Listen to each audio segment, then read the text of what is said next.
सभी साथियों को जय वाल्मीकि, हर हर वाल्मीकि, क्रांतिकारी जय भीम, जय भारत, इंकलाब जिंदाबाद। साथियों, मैं संगम कुमार वाल्मीकि। साथियों, आज हमारे पास बड़े ही सत्कार और सम्मानित हमारे बाबा जसपाल नाथ महाराज जी आए हैं और हमारे साथ राष्ट्रीय वाल्मीकि धर्म समाज रावत के राष्ट्रीय अध्यक्ष संस्थापक बीट दिलबाग टांग का आदिवासी जी हैं।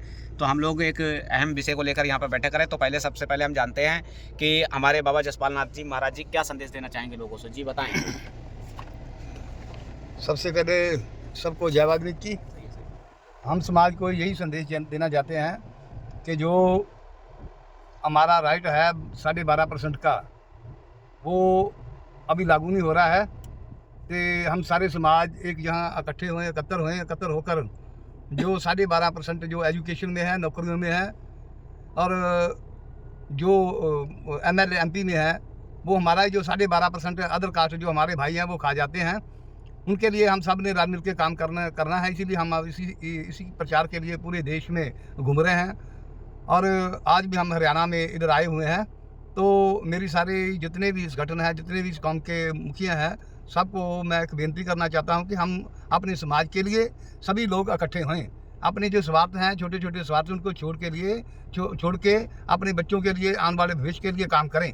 तो जो अभी जो पंजाब में है, जो इलेक्शन आ रहे हैं, उसमें भी पिछली बार हमारे साथ बहुत बड़ा धोखा किया गया और जो 12.5% हमारा जो हिस्सा बनता था, वो हमारे भाई जो अदर हैं जो उनको दे दिया गया और हमारे जो 34 में से 17 सीटों में से हमें जो 1 या 2 या 3 सीटें सभी सरकारों ने दी।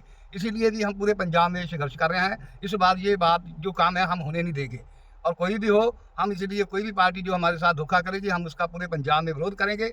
क्योंकि पूरे पंजाब में हमारी जो है वाल्मीकि मजबी से क्रिश्चियनों की जो है 39% जो आबादी है, हमारा सबसे बड़ा अधिकार है और आधी सरकार हम बनाते हैं। और हमारे जो अधिकार है, सभी सरकारें, किसी भी पार्टी की सरकारें बनती हैं, वो हमारा जो अधिकार है और लोगों को दे जाते हैं। हमारा समाज जो है सभी तरफ से ही वैसे का वैसा रह जाता है। और जो 12.5% है, एजुकेशन में भी हमें कुछ नहीं मिलता है, नौकरियों में भी हमें कुछ नहीं मिलता है। इसलिए इसी संघर्ष के लिए हम अपने समाज को सचेत करने के लिए और संघर्ष को तेज करने के लिए हम पूरे इंडिया में घूम रहे हैं। जय वाल्मीकि। हमारे साथ राष्ट्रीय अध्यक्ष बीट दिलबाग टांग आदिवासी जी हैं, वो क्या कहना चाहेंगे, जी बताएं। सभी साथियों को जय वाल्मीकि, जय भीम। साथियों, जो 12% पे अभी बाबा जी ने बोला है, नाम आता है, हमें कुछ नहीं मिलता।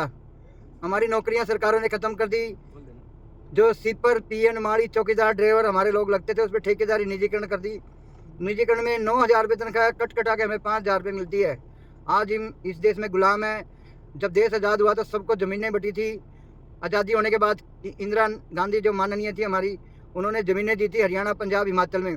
हिमाचल में हमारे पास आरक्षण नहीं है और हरियाणा में भी हमारा जो है दलितों का आरक्षण ख़त्म कर दिया गया, निजीकरण, ठेकेदारी पर थला दी। तो हम आने वाले जो समाज को हम चेतना चाहते हैं, भाई हमारा आरक्षण लागू किया जाए। जो ज़मीनें हमारे से छीन ली गई, हमें भी ज़मीनें दी जाए। इसी के साथ जय वाल्मीकि, जय भीम, जय रविदास। हमारे जो बेटा संगम कुमार वाल्मीकि जी, हमारा राष्ट्रीय वाल्मीकि का मुख्य संचालक है, वो भी अपने विचार रखेंगे। जय वाल्मीकि। साथियों, आप सभी देख रहे हैं हमारे धर्मगुरुओं ने और हमारे सत्कारयोग्य सम्मानित लोगों ने जो अपने विचार दिए।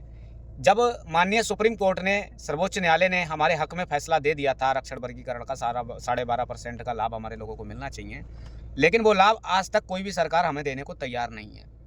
सरकारें इतनी ढीठ हो चुकी हैं कि जो हमारा अधिकार, सर्वोच्च न्यायालय के फैसले का सम्मान नहीं कर रही हैं, उनके फैसले पर कोई मंथन नहीं कर रही हैं।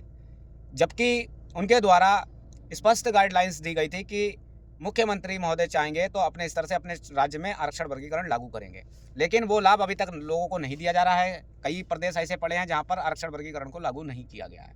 तो साथियों, मैं निवेदन करना चाहता हूं और कौम को जगाने का प्रयास कर रहा हूं कि अपने हक अधिकार के लिए जागो, क्योंकि कौम की स्थिति इतनी दयनीय बन चुकी है कि सिर्फ आप लोगों के छोटे छोटे स्वार्थ के कारण, जब तक आप अपने छोटे स्वार्थों को नहीं त्यागेंगे, तब तक आपके अधिकार इसी तरीके से जो तानाशाही सरकारें बैठी हैं आपको नज़रअंदाज करती रहेंगी, एकजुटता के साथ जब तक आवाज़ नहीं उठाएंगे। तो साथियों, जो 12.5% आरक्षण है वो हर राज्य में लागू होना चाहिए, पूरे देश में लागू होना चाहिए। इसके लिए हम लोगों को संघर्ष तेज कर देना चाहिए, क्योंकि ये हमारे बच्चों के भविष्य का सवाल है, हमारे समाज के भविष्य का सवाल है। और जो पावन वाल्मीकि प्रबंधक बोर्ड कमेटी का हम लोग बार बार कर रहे हैं, वाल्मीकि बोर्ड बनना चाहिए समाज में, उसको भी हमें बनाकर एक ताकत का निर्माण करना चाहिए, जिससे हम अपने सभी अधिकार प्राप्त कर सकें। क्योंकि आप सभी लोग जानते हैं कि हम लोगों को सिर्फ एक मंत्रालय तक सीमित रखा जाता है। हम चाहते हैं भारत के सभी मंत्रालयों में वाल्मीकि समाज की हिस्सेदारी होनी चाहिए और हमारी हर संस्थाओं को मजबूती से खड़े होने के लिए सरकार द्वारा जो फंडिंग कराई जाती है वो सभी संस्थाओं को मिलनी चाहिए और ये तभी मुमकिन हो सकता है जब हम सब एक होंगे। इसलिए ज़्यादा ना बोलते हुए अपनी बात को समाप्त करता हूँ। जय वाल्मीकि, हर हर वाल्मीकि, धन्यवाद।